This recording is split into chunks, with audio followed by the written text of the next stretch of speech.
Hello, friends. It is Jenny, and I'm coming to you with an update on my HCG journey. I'm in round 2, and here we go. Numbers first. Today is day number 12, and the scale said 161.1, which is a loss of, drumroll, 1.1 pounds from the day before. Ah, that's exciting. Do you want to know what's even better? I'll tell you what's even better. Thanks for asking. What's even better is there is no bowel movement. Yes. I'm really shocked. I'm shocked. You know why I'm shocked? Because I told you that I had that amazing chicken casserole. People kept heating it up all day. It's gone. I think it was mostly gone last night when I went to bed. I'm guessing that after I went to sleep, the boys probably had a little more. My husband probably took some for work today, and that's gone. 5 pounds of chicken in this big thing. There were 4 of us the first day, but my son, I think, only had 1 meal of it. I have to force him to eat different stuff. So really, my husband went to town on this stuff. And yesterday, I ended up having only that all day. So again, not P2 appropriate. I don't even know why it never dawned on me to get out lettuce and put this on top and have it as like part of a salad. It didn't even cross my mind. I just they were like 2 separate worlds. There was a salad world and the thing I eat on salads, and then this. This would have been great with lettuce in each bite. Oh, kicking myself over that. But fear not, because I do believe I'll be making it again very soon because it was such a huge success and hit. And I lost a pound, over a pound today, 1.1. Oh, loving that, loving that. So yesterday, of those bowls I had, I want to say 4. I think I had 4. I kind of lost track. I doubt I had 5. That just seems like a lot. I can't imagine that 5 times I went and got some. Because I remember thinking it was more than I wanted to. But, I kind of started off taking the first one thinking, I didn't really want to eat this today. But oh my gosh, they're heating it up again. It smells so good. And it tasted so good.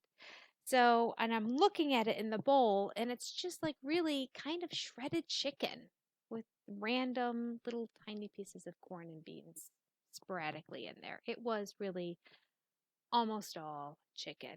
So, as I'm doing that, which is what motivated me to keep eating it the rest of the day, I thought, this is really chicken I'm eating with like a tomato base that's in it. Really healthy. I mean, the amount of carbs that are in these beans and corn, I'm not sure. I briefly, between my classes, started looking some stuff up. I saw that a medium-sized apple is 25 carbs. Okay, so medium-sized apple is 25 carbs. The grissini stick, I had varying results online. So I meant to, before talking about it on this video, going down and looking at the box that I have downstairs and see what it says. Because one website said 3.6 carbs per grissini stick, and another website said 26 carbs per grissini stick. So talk about a huge discrepancy. So I can't intellectually talk to that right now. Somebody may have put it in the comments, with my daughter being home and all that. It's been crazy. So I haven't gotten around to, I just started this morning responding to comments from the past couple of days. So I apologize if you left a comment and you haven't heard back from me. I will. I always do respond.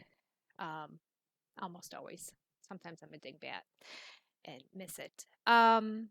Then I looked up carbs in corn, black beans, and kidney beans because between the chili and the chicken dish, those were the 3 extra ingredients that are not HCG appropriate that I had added in there. And it said 20 carbs for a half a cup of basically all of them. They basically all had 20 carbs for half a cup. Well, there's no way I even came close to eating a half a cup. We'll say at most I had a quarter of a cup, but that would be a combination of all of them together for the whole day of all the beans and all the corn that I've eaten. Like it literally was just a splattering of them on top. So it's really,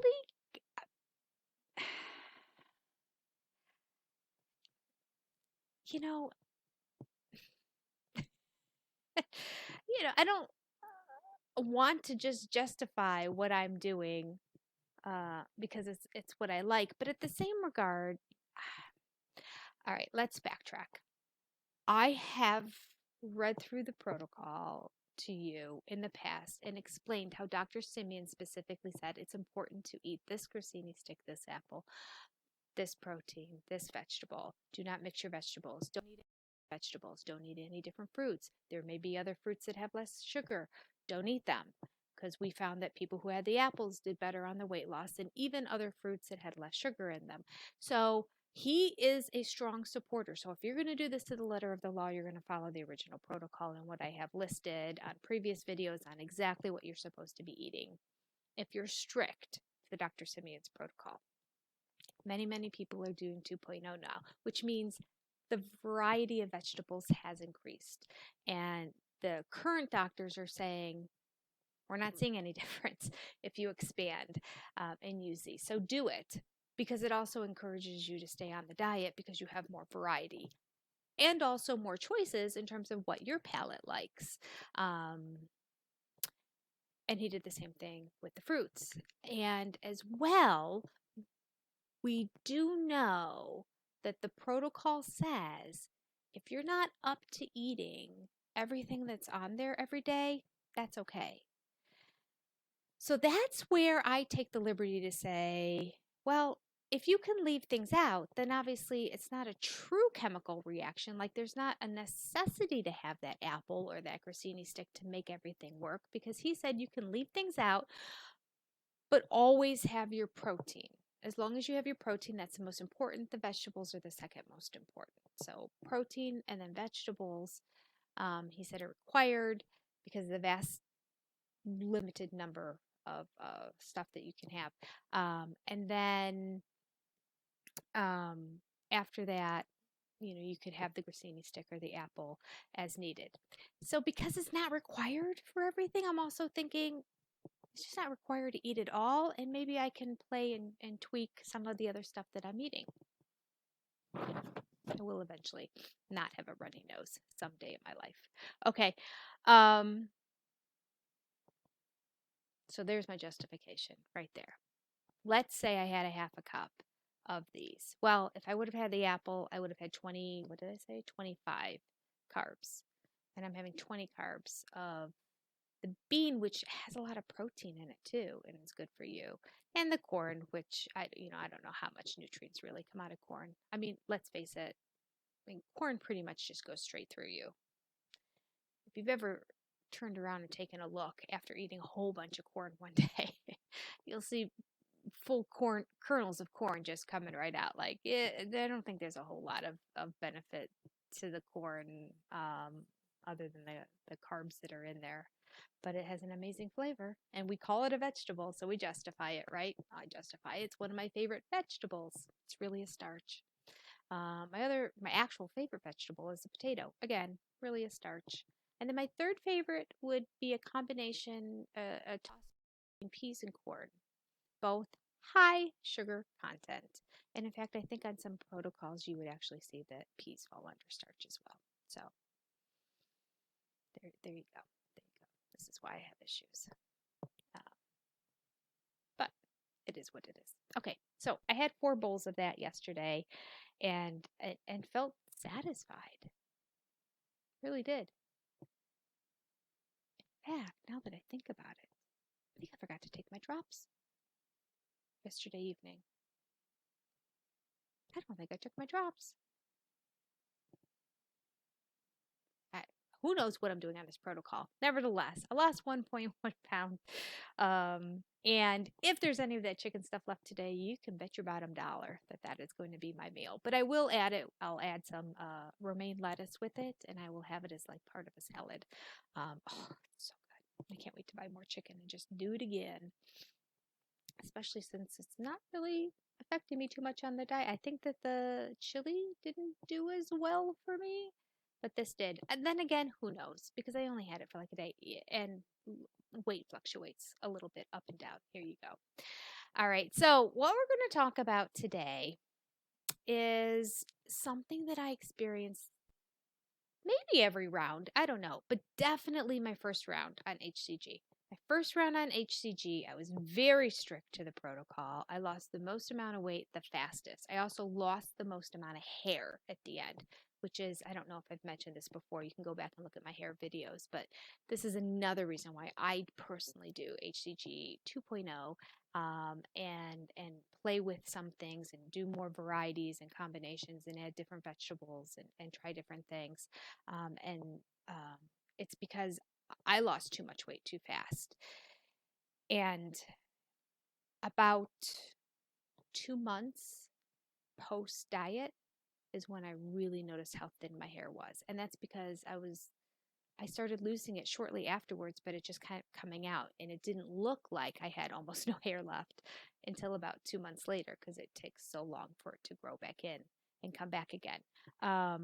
And I know it wasn't the HCG. I know it was a direct correlation to go along with weight loss quickly, because I've had other rounds of HCG where I haven't had that much thinning hair. And also, when I had the ruptured appendix and really couldn't eat anything for a month and a half, I dropped 17 pounds during that time.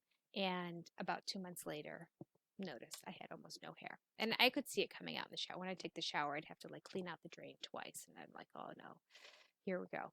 So, originally, I thought it was related to HCG because the same thing happened when I was pregnant, and HCG is a pregnancy hormone. And when I was pregnant with all of my kids, my hair was very thick and full and lustrous, almost too full and thick. And then afterwards, a ton of it I lost. So I thought that's what I thought was happening with HCG, but I know better now. All right. Well, how did I get on that topic? Oh, because we're talking about muscular fatigue, and this is something that I experienced the first time that I was on the protocol. So let me read to you a little bit about it. This is muscular fatigue, according to Dr. Simeon's protocol. Towards the end of a full course, when a good deal of fat has been rapidly lost, some patients complain that lifting a weight or climbing stairs requires a greater muscular effort than before. They feel neither breathlessness nor exhaustion, but simply that their muscles have to work harder. This phenomenon, which disappears soon after the end of treatment, is caused by the removal of abnormal fat deposits between, in, and around the muscles. The removal of this fat, makes the muscles too long. And so in order to achieve a certain skeletal movement, say the bending of an arm, the muscles have to perform greater contractions than before. Within a short while, the muscle adjusts itself perfectly to its new situation. But under HCG, the loss of fat is so rapid that this adjustment cannot keep up with it. Patients often have to be reassured that this does not mean that they are getting weak. This phenomenon does not occur in patients who regularly take vigorous exercise and continue to do so during treatment. Okay, we talked about the concept that typically you're not supposed to be exercising on HCG, but you can do some mild exercise. You're not supposed to be doing like your can't think of the name of that program where people go and throw tires over core or something. I can't remember. Anyway, clearly I don't do it. Any heavy lifting, weightlifting, that kind of stuff, muscle tearing type activities for muscle building, you're not supposed to do while you're on HCG. You can do walking, even a jog. You're not supposed to run. You're not supposed to do extraneous vigorous activity and that either. You're supposed to just kind of let HCG do its thing. But you can do light workouts and mild, walking and hiking and that kind of stuff.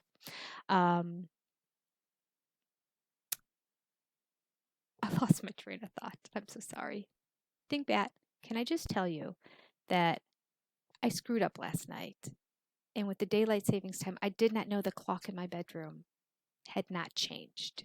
So although I got up on time, according to because my phone was correct, I got up on time. It's early in the morning, taught all my classes, went to church, turned off my phone during church.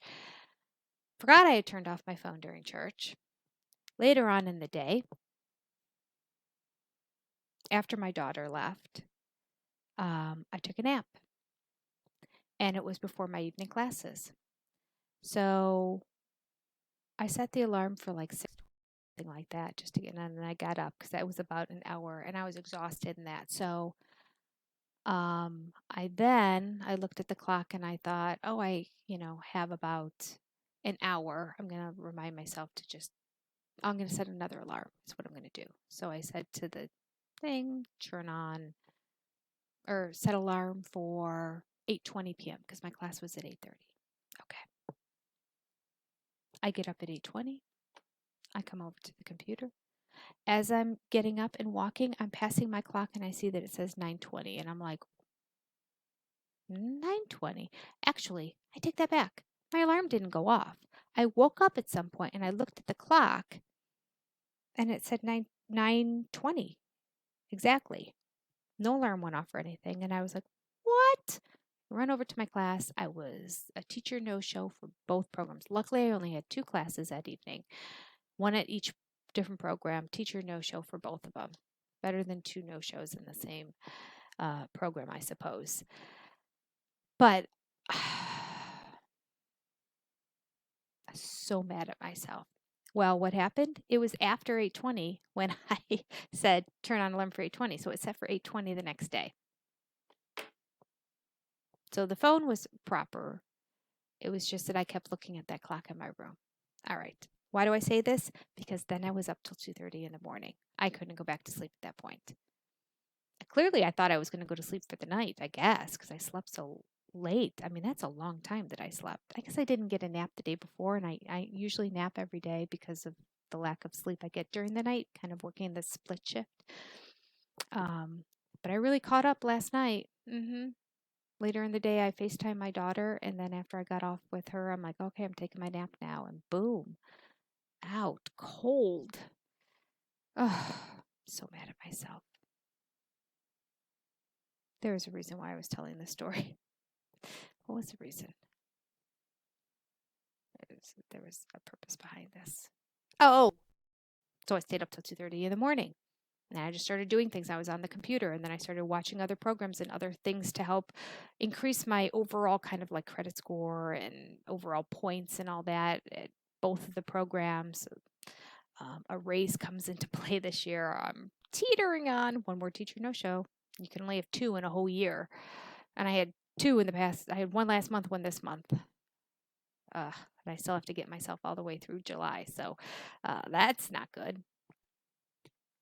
Yeah, all the way through July. I have to get until August 1st before I have another one. I mean, I shouldn't I mean, I've gone all this way, all the way from February. I've gone from last August 1st till February without having a no-show. But, things happen. The last time it was just a freak thing, too, that I didn't even notice that there was anyway, it doesn't matter. You don't care.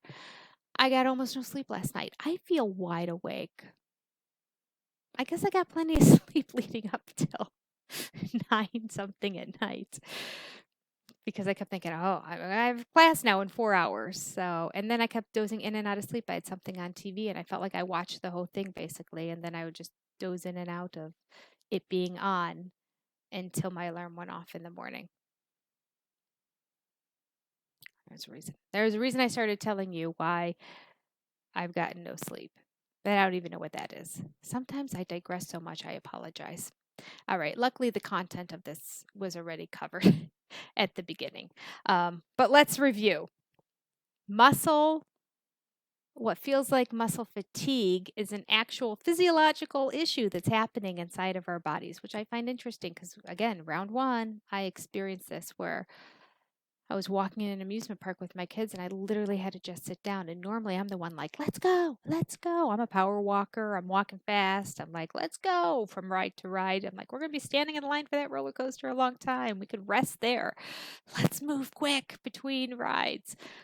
And I just remember walking and going, I just have to, like, I felt like I couldn't even walk any further. I felt weak. He said that don't feel weak, they feel I felt weak. I felt like, oh, maybe my muscles are atrophying, or maybe I'm just not getting enough nutrition or something like that. So this was great to read. Again, somebody made the recommendation I should have read through the whole protocol before doing any of the videos. Yeah, probably should have. Probably should have before I ever did this diet years ago, to be honest with you. Really, what's wrong with me? Anyway, going through it now along with you. And it's interesting to know that it's literally the fat around all of these muscles, and that is dissipating and going away.